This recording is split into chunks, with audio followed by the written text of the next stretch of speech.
सुंदर विषय केनोपनिषद का आखिरी सूत्र।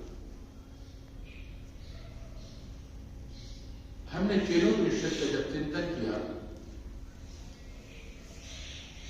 सारे ब्रह्मांड को देख करके यहां के विचरण होने वाले समस्त गतिविधियों को देख करके एक मन में आश्चर्य हुआ, कोई तो शक्ति है जो इस सारे ब्रह्मांड को चला है।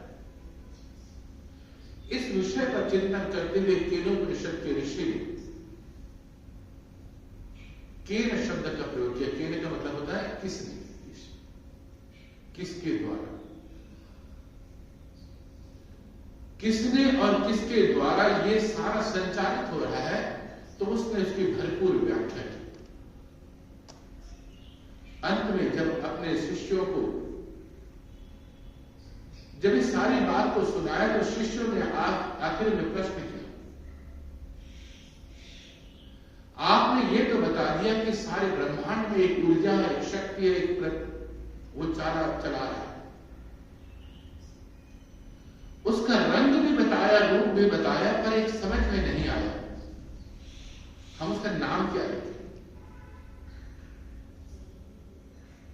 तो ऋषि ने अलग तरीके से बात की, उसका नाम कहा तद्वन, जो उपनिषद का शब्द है तत्। सिर्फ ये जानो कि वह, बोले और कुछ नाम, बोले नहीं, बस एक ही नाम। संसार में जितने भी प्राणी उत्पन्न होते हैं, अपने देश, अपनी भाषा, अपने धर्म के आधार से अपने अपने बच्चों का या अन्य प्राणियों का नाम रखते हैं।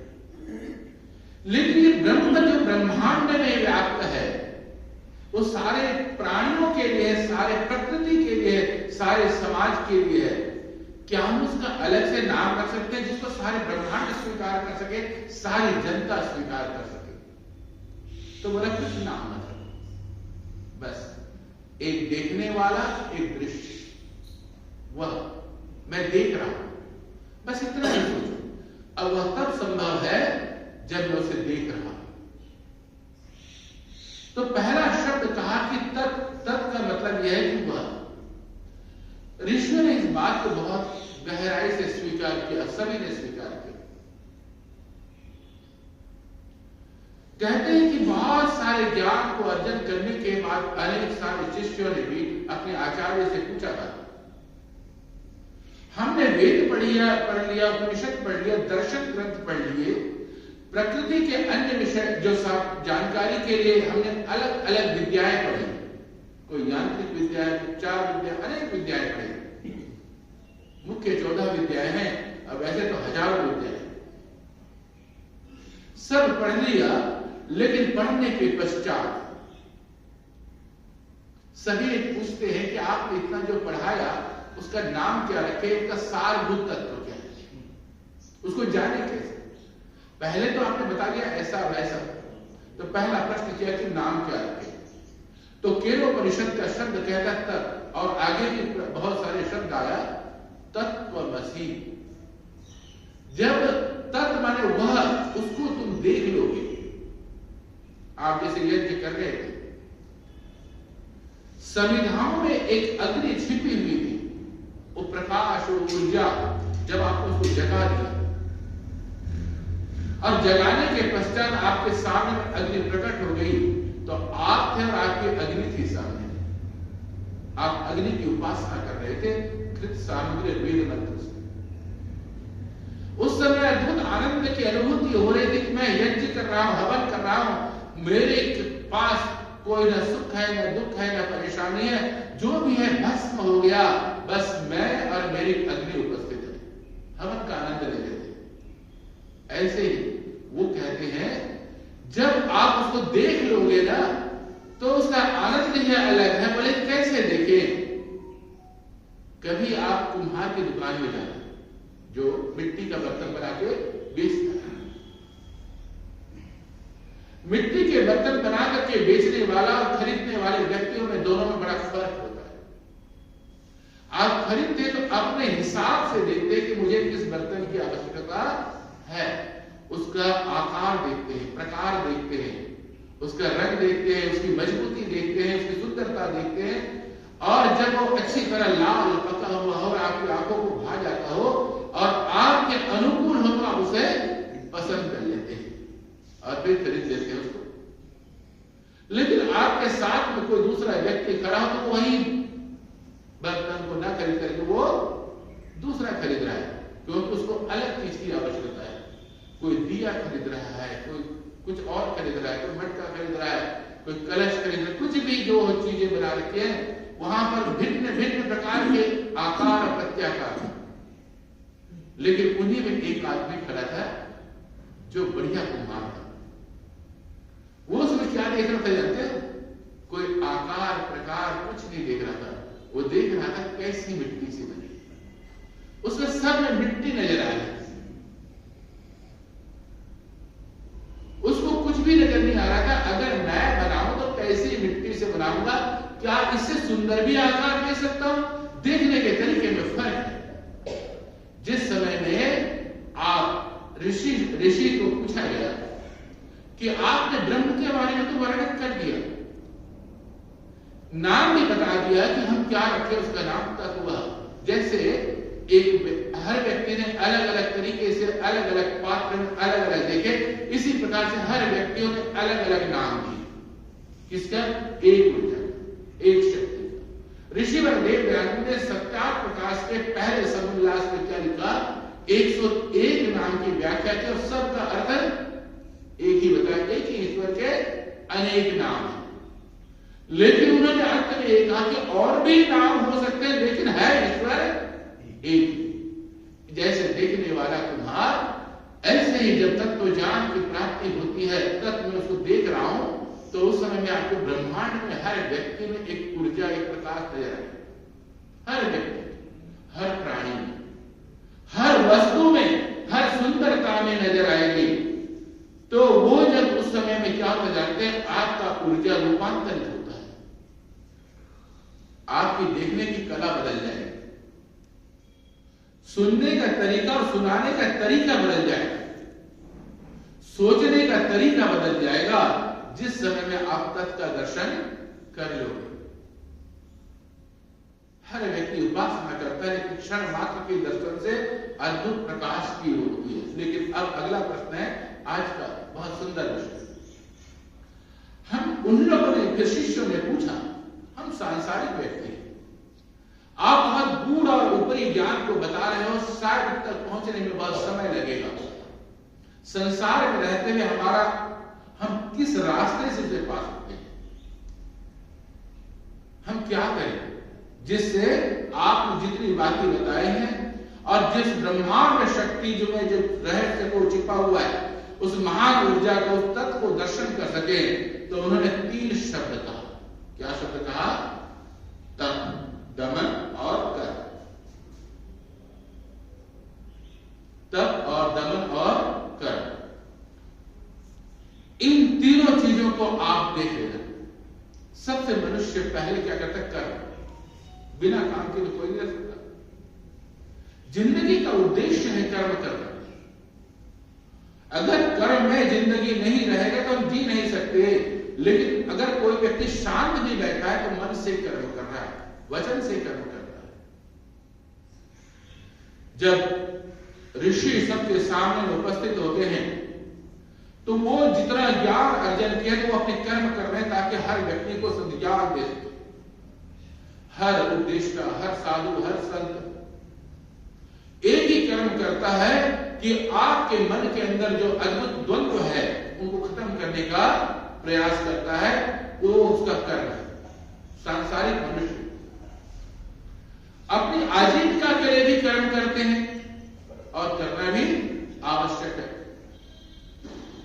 वेदों में लिखा पूर्वन ने वे कर्माणि जिति विशेष समान सदम समान। हे मनुष्य, इस संसार में आए तो 100 साल जीने की आकांक्षा रखना, 100 साल तक के अपने जीवन को तपाना और 100 साल तक की तुम कर्म करते जाना, खाली मत रहना। लेकिन गीता में भी शब्द कहा, देखो अर्जुन, तुम क्षत्रिय, क्षत्रिय धर्म का पालन करने के लिए तुम अपना कर्म करोगे और कुछ भी मत करना, बाकी मैं दे दूंगा। बोले कैसे? तुम घबरा रहे हो, लोगों को देख करके परेशान हो रहे हो, मैं अपने लोगों को मार रहा हूं, लेकिन बोले कि नहीं, तब उसको देखो, वो कौन? इस व्यक्ति, जो इसके अंदर छिपा हुआ आत्मा को देखो, आत्मा को तुम नहीं मार सकते, तुम कुछ भी नहीं बिगाड़ सकते, उसका शरीर का तो बिगाड़ सकते हो, लेकिन आत्मा का कुछ भी नहीं। अगर तुमने उसको देखना शुरू कर दिया और तुम अपने को देखो, अपने को क्या देखना? मैं क्षत्रिय हूं, क्षत्रिय कुल में पैदा हुआ हूं, मेरा कार्य है राष्ट्र धर्म की रक्षा करना, राज धर्म का पालन करना। उस समय में एक ऊर्जा का संचार हो जाता है, रूपांतरित हो जाता है। वही अर्जुन थोड़ी देर पहले घबराया हुआ था, चेहरा मुरझाया हुआ था, जब इस बात के रहस्य को समझ गया, वही अर्जुन एक अद्भुत शक्ति से संपन्न व्यक्ति बन गया। कोई शरीर में बदलाव नहीं, मन में बदलाव, ऊर्जा में परिवर्तन आया, उसके अंग फड़कने लगे युद्ध के लिए। बोला मैं क्षत्रिय धर्म का पालन करूंगा, मेरा कर्तव्य है, मैं उसका आचरण करूंगा, मैं अपने कर्म को करूंगा, बाकी जो भी होगा वो देखने वाला वो देख रहा है। तो कर्म का मतलब यह, हर व्यक्ति जब उस कर्म को सेवा बना देता है, उसने राष्ट्र सेवा बनाया तो उसने विजय को प्राप्त किया। हर व्यक्ति अपने कर्म को क्या बनाए? कर्म तो करे, लेकिन कर्म के पीछे में सेवा होनी चाहिए। सेवा का मतलब होता है अपने कर्म को काम की तरह मान करके करना। एक तो सेवा वो होती है किसी गरीब, दीन दुखी, समाज, राष्ट्र की सेवा करना, वो सेवा है। लेकिन उस समय में भी व्यक्ति में कई बार अहंकार आ जाता है, सोचता है कि मैं कर रहा हूं, देखो मेरा नाम तो होना चाहिए। नाम तो आपका मिलेगा ही मिलेगा। क्या ऋषि और देवदानंद ने जब इस समाज को सुधारने का प्रयास किया था, तो उन्होंने मन में सोचा था कि मेरा नाम होगा? नहीं, उन्होंने कहा था मेरे गुरु ने मुझे कह दिया है कि तुम मुझे अर्पित कर दो, मैंने जो संदेश दिया है उसको तुम करते चले जाओ, बस करते चले जाओ। तुम्हारे में जितना ज्ञान है, जितना तप है, बस उसको तुम करते चले जाओ और हर मनुष्य को संदेश देते जाओ कि सत्य संदेश क्या है, बस कर्म किया। बाद में लोगों ने स्वीकार कर लिया, अद्भुत पुरुष, अपने लिए कुछ नहीं सोचता, संसार के कल्याण के लिए सोच रहा है, राष्ट्र के कल्याण के लिए सोच रहा है, हर व्यक्ति, हर समाज, हर व्यक्ति के जीवन को बदलने के लिए काम कर रहा है। तो लोगों ने उसे महर्षि के रूप में स्वीकार कर लिया, कभी मन में तमन्ना नहीं रखी थी। ऐसे ही बहुत सारे व्यक्ति समाज में कर्म कर रहे हैं। जब चेहरे में मुस्कुराहट आती है, बोलता है कि मैं काम को काम समझ के जब करता हूं, तब उस समय में मेरे में अहंकार विलीन हो जाता है, स्वार्थ की भावना विलीन हो जाती है। मैं कुछ स्वार्थ को लेकर के नहीं कर रहा हूं, वो तो मेरा परिपूर्ण होना ही होना है। अगर चाहूंगा तो भी होगा, नहीं चाहूंगा तो भी होगा। तो स्वार्थ में जीवन, अहंकार में जीवन को छोड़ करके जब व्यक्ति कर्म करता है, तो हर व्यक्ति उसे स्वीकार करता है। उसके अंदर एक अद्भुत वाणी होती है, अद्भुत आश्चर्यजनक परिवर्तन होता है। एक छोटी सी कथा मुझे याद आती है, कर्म कैसा होता है। एक बहुत बड़े आचार्य थे, उन्होंने अनेक सारे शिष्यों को पढ़ाया, सारे के सारे शिष्य अच्छे अच्छे स्थान पर पहुंच गए। कोई प्रचार कर रहा है, कोई अपना काम कर रहा है, कोई समाज की सेवा कर रहा है, हर क्षेत्र में थे व्यक्ति। जब काफी वृद्ध हो गए तो उन्होंने कहा कि एक बार मैं सबको बुलाता हूं। उन्होंने संदेश आपस में भिजवाया। सबसे बड़ा माध्यम होता वाणी, एक दूसरे को बताता, दूसरा तीसरे को बताता, तीसरे चौथे को बताता है, आज ऐसा भी इकट्ठे होते। अब उन्होंने इतनी बड़ी शिक्षण संस्थान खोली थी, उस शिक्षण संस्थान को आगे बढ़ाने वाला भी कोई व्यक्ति चाहिए था। इन सभी शिष्यों में मैं किसे समर्पित करूं, मुझे ये समझ में नहीं आ रहा था। तो उन्होंने एक काम किया, बोले कि आज बहुत बड़ा मैं उपदेश देने जा रहा हूं, जो इसको अच्छी तरह समझ जाएगा, अब मेरा समय लगभग पूरा होने जा रहा है, मैं उसे समर्पित कर दूं। क्या किया उन्होंने? अपने पास एक सुंदर सा फूल रखा और फूल रख करके सब व्यक्ति जब बैठे हुए थे, प्रवचन का समय प्रारंभ होने वाला था, अपने संदेश देने वाले थे और अपनी बातों को रखने वाले थे, तो उसी समय उन्होंने क्या किया? फूल को उठा करके सामने में रख दिया। अब देखो संदेश दे रहे हैं। संदेश क्या दे रहे हैं? बहुत देर हो गया, 5 मिनट 10 मिनट 15 मिनट आधा घंटा हो गया, तब लोग दाएं बाएं हिलने लगे, कुछ बोल तो रहे, फूल को लेकर बैठे हुए। इतना दूर से हमें बुलाया गया, इतने दूर से हम लोग आए, कुछ मन में समझना चाहिए कि आज आचार्य के मुख से जीवन के सार रहस्य को समझने वाले हैं। इन्होंने जीवन पर्यंत जो भी प्राप्त किया, आखिरी संदेश हमें देने वाले हैं, लेकिन आखिरी संदेश देने का तरीका ही नहीं था। फूल को रखे रहे, बहुत लोग दाएं बाएं होने लगे, कुछ लोग उठ करके दाएं बाएं हो रहे थे, कोई इसको देख रहा है, कभी उसको देख रहा है, कुछ बोल ही नहीं। लेकिन उनमें एक शिष्य था, फूलों को देख करके पढ़ रहा था। अब पढ़ किसको रहा था? आचार्य के चेहरे की भावनाओं का आचार्य क्या संदेश दे रहे। एक बात का ध्यान रखना कि जब मन में कुछ सोचा जाता है तो दूसरा व्यक्ति उसे अनुभव करता है, रूपांतर परिवर्तित होता है। आज आचार्य ने मौन संदेश देने का प्रारंभ किया। देखते हैं कि किसमें सहन करने की ताकत ज्यादा है। 40 मिनट हो गया, 45 मिनट हो गया, 1 घंटा हो गया, अब लोगों से रहा नहीं गया। बोले कि क्या है? लेकिन आचार्य के सामने किसी की हिम्मत नहीं हो रही थी बोलने की। एक बोली पड़ा, आचार्य ये क्या? इतने में सारे ध्यान दे रहे थे। एक बालक, एक छात्र, युवक मुस्कुरा रहा था, उसको देखा, सारी बात समझ गए। बस आचार्य एक संदेश दे रहे हैं, सुख हो, दुख हो, अहंकार हो, स्वार्थ हो, जीवन के किसी भी कर्म में बस फूल जो है ना, जैसे हवा का झोंका हो, मिट्टी का झोंका हो, नीचे कुछ भी हो, चाहे उसमें कांटे हो, चाहे कुछ भी हो, कैसा भी स्थान पर खिला है, वो करता क्या है? सिर्फ खिलता है। उसको जो देखता है उसको क्या करता है? वो मुस्कुराहट देता है और कुछ नहीं देता। बस वो उसको मुस्कुराहट देता है, चाहे वो व्यक्ति किस धर्म का है, किस जाति का है, किस संप्रदाय का, कौन है, किस उम्र का है, कोई मतलब नहीं। वो क्या देता है? सिर्फ मुस्कुराहट देता है और साथ में अपनी खुशबू में बिखेरता है, धीरे धीरे खुशबू को बिखेर देता है। बस वो शिष्य समझ गया। बोले कि जीवन पर्यंत तुमने जो भी पाया है, चेहरे में क्या करना? मुस्कुराहट करना। बस कोई व्यक्ति तुम्हें देख करके, तुम्हारी मुस्कुराहट को देख करके मुस्कुराना चाहिए। मन में अहंकार मत लाना। अहंकार से अगर मुस्कुराओगे तो भी अलग दृष्टि होगी। बस तुम मुस्कुराना, तुम्हारा ज्ञान मुस्कुराएगा, तुम्हारा संदेश मुस्कुराएगा, तुम्हारा समाज या तुम्हारा परिवार तुम्हें देख करके मुस्कुराएगा। मैंने तो ये संदेश प्राप्त कर लिया। आचार्य ने उसे बुलाया, गले लगा लिया, अपने बगल में बिठा दिया। बहुत बड़ा संदेश दिया।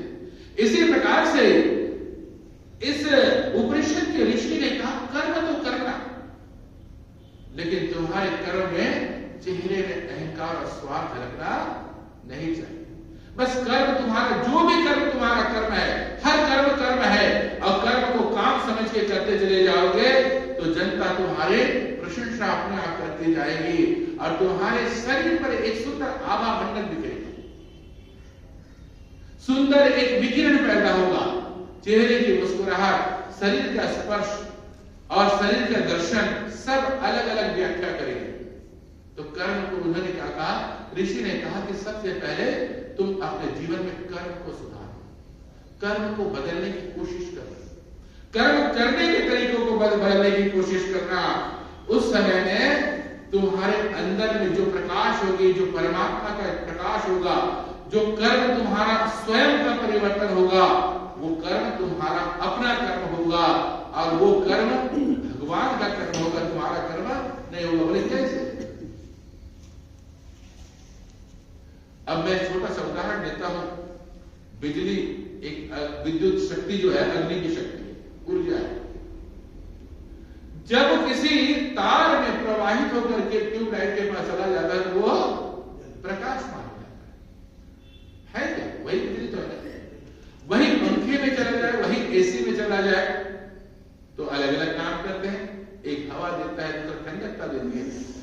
सर्दियों में आपको वही चला जाता है प्रवाह, तो वो क्या है, आपको गर्मी की देता है। जो आप चाहते हैं वही काम करता है। सिर्फ इसी प्रकार से ये जो शरीर है, शरीर में कर्म की दिशा को अगर परमात्मा को समर्पित कर दोगे, आप जो कर्म करने जा रहे हैं वो कर्म में स्वयं का प्रकाश नहीं होगा, ब्रह्म का प्रकाश होगा और आपका कर्म करने का तरीका बदल जाएगा। इसीलिए क्या कहा था अर्जुन को, हे अर्जुन तू कर्म तो कर, क्षत्रिय धर्म का पालन कर, तुझे शस्त्र विद्या सिखाया गया, शस्त्र विद्या सिखाया गया और समय समय आने पर राष्ट्र की रक्षा करना ये तेरा कर्म होगा, तू कर और बाकी सब मैं देख रहा हूं। इसी प्रकार से हर व्यक्ति परमात्मा के प्रति समर्पित कर दे, आत्मा के प्रति समर्पित कर दे, समाज के प्रति समर्पित कर दे, तो उसने कहा कि तुम जीवन में सबसे पहले कर्म को सुधार। दूसरा संदेश क्या देता है, तप। बोले तप का मतलब क्या है? तप का मतलब सामान्य तौर से यह समझा जाता है, कहीं बैठ करके शांत एकांत प्रभु का चिंतन करो। लेकिन ये बड़ा कठिन काम होता है। कहीं बैठ के देख रहे, आंख बंद करते दुनिया भर के जितने भी जो सोचे नहीं होंगे वो आ जाएंगे। जिसको आपने कभी देखा नहीं वो आके डरवाएंगे आपको उल्टा, वो आपके को कभी खुशी नहीं देंगे, डरवाएंगे। कभी आपका मकान छीनता हुआ नजर आएगा, कभी आपका काम छीनता हुआ नजर आएगा, कभी आपको जिंदगी में बोले कि मैं ये कर दिया तो समाज चिंता हुआ नजर, परिवार चिंता हुआ नजर आएगा। सारे के सारे बुराइयां आपके सामने में आकर के आपको डराने लगेंगे। जैसे सुरसा नाम की राक्षसी का वर्णन किया जाता है, ऐसे ही तुम्हारे मन के सामने उपस्थित होकर के राक्षस और राक्षसी बन करके सारे कर्म तुम्हारे जितने भी चिंतन मनन सब इकट्ठे हो जाएंगे, तुम्हें डरवाएंगे। ये तप नहीं है। तब तो वो है जब इससे आगे जाने की कोशिश करोगे। ये आना ही आना, जिस दिन उससे डरोगे वो तुम्हें डरवाएंगे। डर के मारे बोले आंख खोल दो, आंख खोलते ही सामने प्रकाश नजर आएगा, अपने लोग नजर आएंगे, अपने समाज नजर आएगा, आपके जीवन में जो भी कमाया धमाया सब इकट्ठे हो जाएंगे और आपके सामने में आपको मानसिक संतुष्टि देंगे, मानसिक संतुष्टि देंगे। लेकिन आत्मिक संतुष्टि तो तभी मिलेगी जब पलकों को बंद करोगे। उस समय तो भयावह वातावरण था। तो तब का अर्थ क्या है? तब का मतलब आंख खोल के भी हो सकता है, देख करके भी हो सकता है, जब तुम्हारे प्राणों में एक ऊर्जा का संचार हो जाए। जिस दिन तुम्हें पता लग जाए कि मैं सांस कैसे ले रहा हूं, हर क्षण तुम्हारे को पता होना चाहिए, वो तुम्हारा तप होगा। ये बड़ा कठिन काम है, लेकिन आसान भी नहीं है और आसान भी है।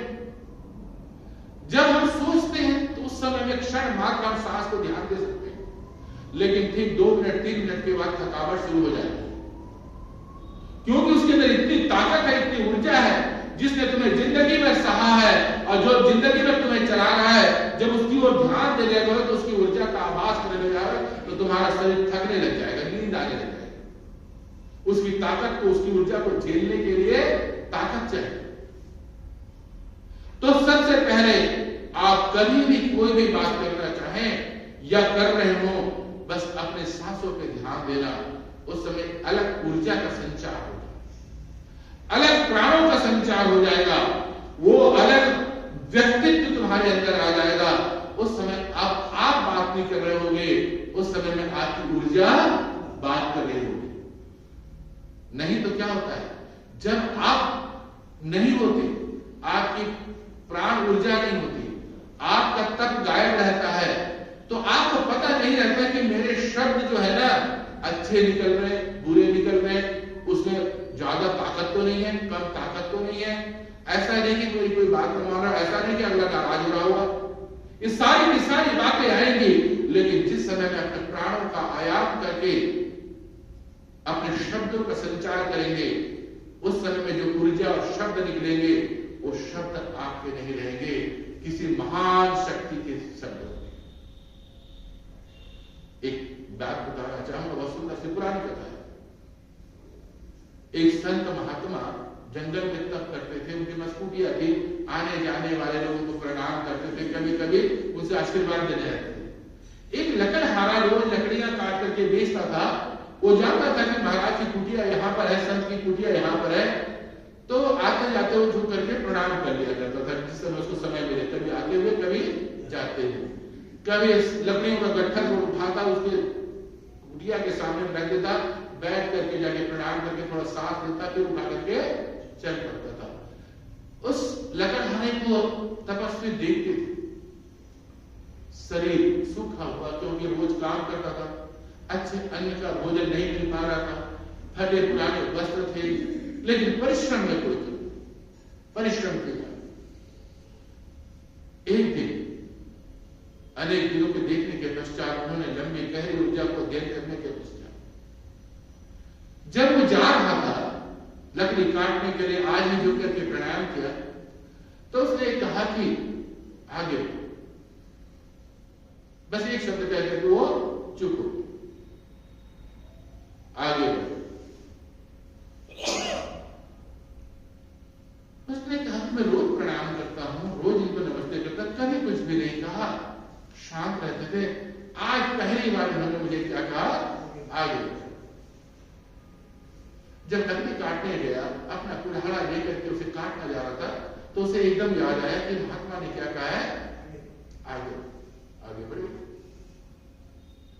आज वो चलते चलते 1 डेढ़ 2 घंटा हो गया, 3 घंटा 4 घंटा हो गया, बढ़ने का उसको मन कर रहा था। न जाने महात्मा ने संदेश क्या दिया था, उसके दिमाग में बैठ गया था कि महात्मा ने कहा है कि आगे बढ़ा। पता नहीं क्यों कहा, एक दिन बढ़ के तो देखता हूं क्या होता है, रोज तो काटता हूं, मेरे पास तो समय है। जब आगे गया 3 4 5 घंटे, तो उसे धीरे धीरे खुशबू आ रही थी, आनंद आ रहा था, हल्की हल्की हवा का झोंका, हर हवा के झोंके के साथ खुशबू थी। क्यों जानते हैं, वो चंदन का जंगल था। उसे पता ही नहीं था कि मैं जिन लकड़ियों को काट रहा था सामान्य लकड़ियां हैं, उनको लेकर के उसने कहा था आगे बढ़ो, तो वो मैं आगे बढ़ गया। आज तो क्या कमाल आनंद आ रहा है। उसने एक लकड़ी काटी, थका हुआ था, इतने दूर से कैसे ले जाऊंगा क्योंकि मैं थका हुआ। इसने एक लकड़ी काटी, छोटा सा, बोला कंधे में रखे से ले चलता हूं, चल पड़ा। अब उसे रोजी रोटी तो कमानी थी, चला गया बाजार, चंदन अच्छी पड़ी, उससे खुशबू आ रही थी। देखने वालों ने कहा तुम कहां से ले आए, बड़ी खुशबू आ रही। आज उसे इतने पैसे मिले कि उसने जो महीना भर कमाता उससे ज्यादा मिल गया।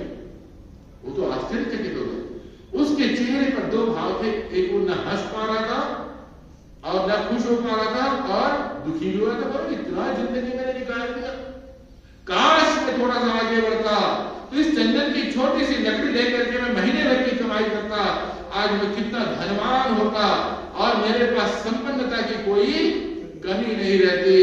ओहो, महात्मा ने तो बहुत बड़ा संदेश दिया। ये कह करके वो व्यक्ति बड़ा प्रसन्न भी हो रहा था, लेकिन दुखी अपने पिछले जिंदगी को याद कर करके दुख हो रहा था। अब क्या होता है, अगले दिन फिर जाता है, वो चंदन की खुशबू में खुश हो। अब कुल्हाड़ा निकाला और काटने को जैसे ही आगे बढ़ा तो याद क्या आया, महात्मा ने क्या कहा था, आगे बढ़ो। बोला कि आगे बढ़ने पर मुझे इतना फायदा हो रहा है, तो हो सकता है कुछ और फायदा हो रहा हो। और गया तो खूब 2 छोटी सी पहाड़ी थी, पहाड़ी के ऊपर में कभी कभी क्या होते रहते हैं, हीरे मोती जवाहरात। मुझे याद है उड़ीसा में कांटाबांधी एक जगह है, हमारे घर से जहां गुरुकुल जहां में पढ़ा, वहां से ज्यादा दूर नहीं है, सिर्फ 50-60 किलोमीटर दूर है। वहां एक बकरी चराने वाला बस एक चमकता हुआ पत्थर लाया और उसको अपने घर में, हम गांव में होता है तुलसी के पौधे के लिए ना एक बड़ा सा ऊंचा स्थान बनाते हैं, उसमें तुलसी लगाते हैं, रोज पानी लेते हैं, प्रणाम करते हैं, उसको पवित्र मानते हैं।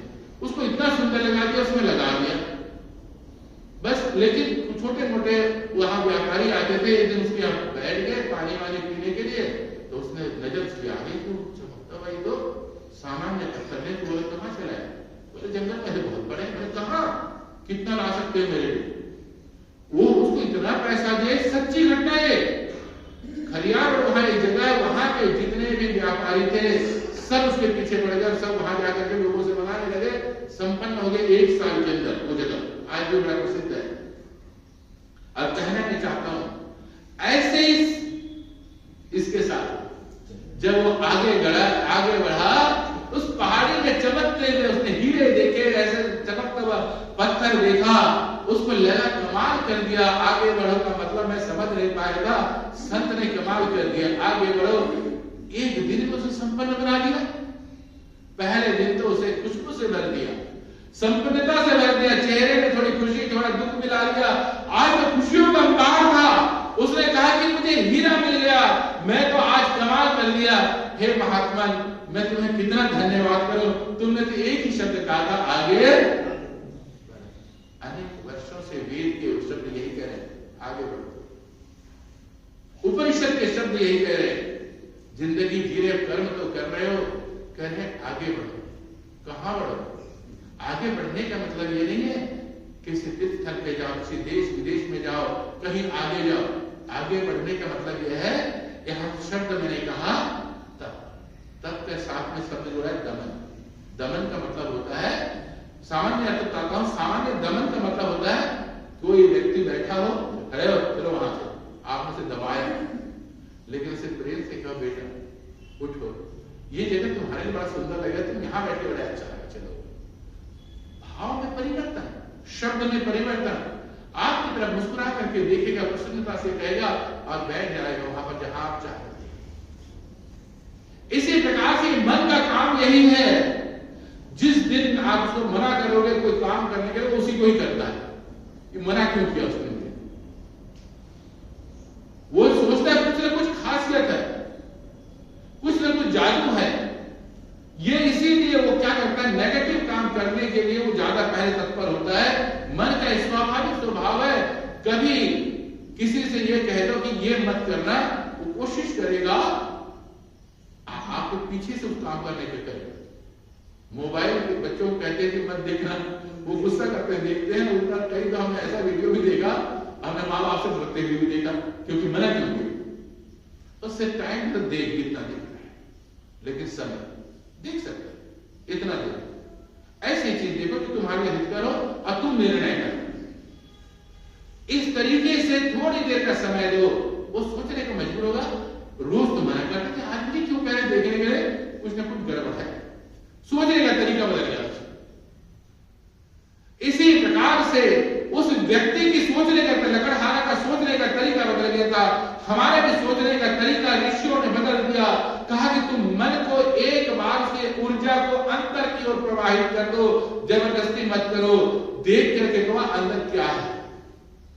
पलकों को बंद करो, सांसों में चले जाओ और जा करके उससे कहो कि अंदर जहां तुम जाते हो ना, और जा करके जिस हृदय में, जिस फेफड़े को स्पर्श करते हो, जिससे तुम्हारा शरीर चलता है, जिससे तुम्हारे शरीर के अंदर ऊर्जा उत्पन्न होता है, जिसमें रक्त की शुद्धि होती है, रक्त में ऑक्सीजन का प्रवाह होता है, उसमें जाकर के जगह जगह जाकर के देख करके तो ये तेरा काम है, दमन मत करो उसे कहो कि काम दे दो, जाओ, जा करके उसे भेज दो।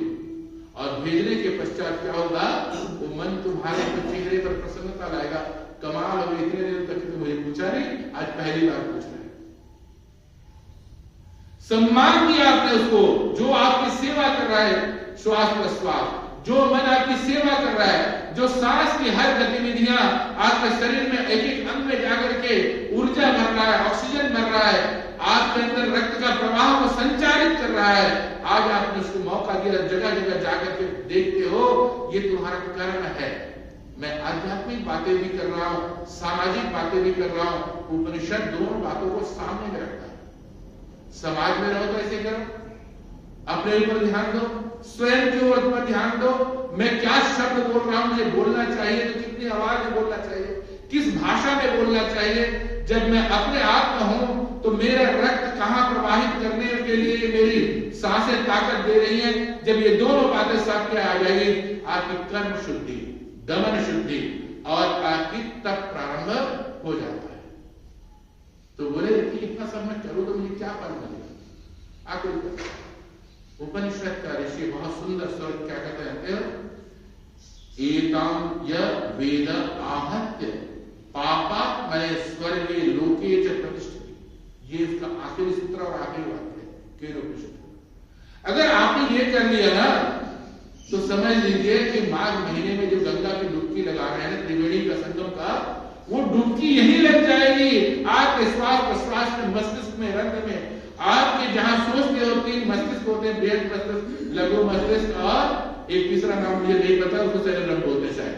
ये तीनों का मस्तिष्क के तीनों के जोड़ में वहीं डुबकी लगा देना, अमृत की प्राप्ति। इसने कहा पापात्मने, आपने गलती से कुछ पाप कर लिया है या हो गया है, वो क्षण मात्र में विनष्ट हो जाएगा, समाप्त हो जाएगा। और बोले क्या होगा? स्वर्ग सत्य है, स्वर्ग लोके। स्वर्ग लोक कहीं 7वें आसमान में ढूंढने की जरूरत नहीं। हम लोग संध्या के मंत्र में बोलते ओम ओम भूर्भुवः स्वः, और अंत में क्या बोलते हैं? सत्यम पुनातु पुनः शिरसि, फिर सिर में वापस आ जाओ, सिर में वापस आ जाओ। यहीं पर ही आपको वो ऊर्जा, आप बोलते हैं सब तरफ घूम करके आ जाओ, लेकिन पुनः बाद में पुनः सिर से सिर में फिर वापस आ जाओ और वहीं डुबकी लगा करके जब वहां होगे तो वहीं स्वर्ग लोक का आनंद का अनुभव करोगे। किसी तीसरे लोग, चौथे लोग, 7वें लोग में जाने की जरूरत नहीं है। ये नहीं, इस स्थान पर जब आप खुशियों से भर जाएंगे तो उस समय में वो खुशियां आपको स्वर्ग की तरह अनुभव कराएंगे। आप उस समय में सोचेंगे कि मैं इसको प्राण को त्यागूं या रखूं, आपके अंदर पावर आ जाएगी, आपके अंदर ऊर्जा उत्पन्न हो जाएगी। इसीलिए लोग कहते हैं कि उपनिषद का चिंतन करना चाहिए, उपनिषद का अध्ययन करना चाहिए। उपनिषद इन बातों को हमें संदेश देता है। बोले कि सबसे पहले अपने कर्म का संशोधन करो, स्व का, अपने आप को पहचानो, वही तुम्हारा दमन है, रूपांतरित कर दो ऊर्जा का। और फिर कहते हैं कि मेरी आखिरी शिक्षा, आखिरी दीक्षा यही है कि यही तुम्हारा तप है। तप करने के लिए संसार को छोड़ने की जरूरत नहीं है, अंदर जाने की जरूरत है। बस एक बात। तो केनोपनिषद के ऋषि ने कहा, तुमने इतने वर्षों से पूछा कि कौन है, कहां है, क्या करती है? तो उसने कहा कि अंतिम में मैं तुम्हें यही बताता हूं, तुम्हारे कर्म में ऊर्जा है, तुम्हारे अंदर प्रवेश में तुम्हारा दमन है, रूपांतरित तुम्हारा दमन है। और अंत में कह देता है कि तुम्हारा परिवर्तन ही तुम्हारा जीवन का तप है। ये सारे के सारे जिस दिन हो जाएगा, उपनिषद हमें साक्षात्कार हो जाता है और उसके बाद जीवन परिवर्तन हो जाता है। यही उपनिषद का संदेश है। इन्हीं शब्दों के साथ केनोपनिषद का हमने लगभग 1.5 वर्ष तक की चिंतन किया और वो चिंतन को यही से विराम देता हूँ और ऋषि को प्रणाम करता हूँ जिसने हमारे जीवन को बदलने के लिए संदेश दिया है। ओम शांति शांति शांति। मैं चाहता हूँ आज समाज का कैसे उन्नति हो। 2 मिनट के लिए हम बात कर रहे हैं। हमारा व्यक्तिगत चिंतन है कि आज समाज की उन्नति कैसे हो, इस पर विचार करने की आवश्यकता है।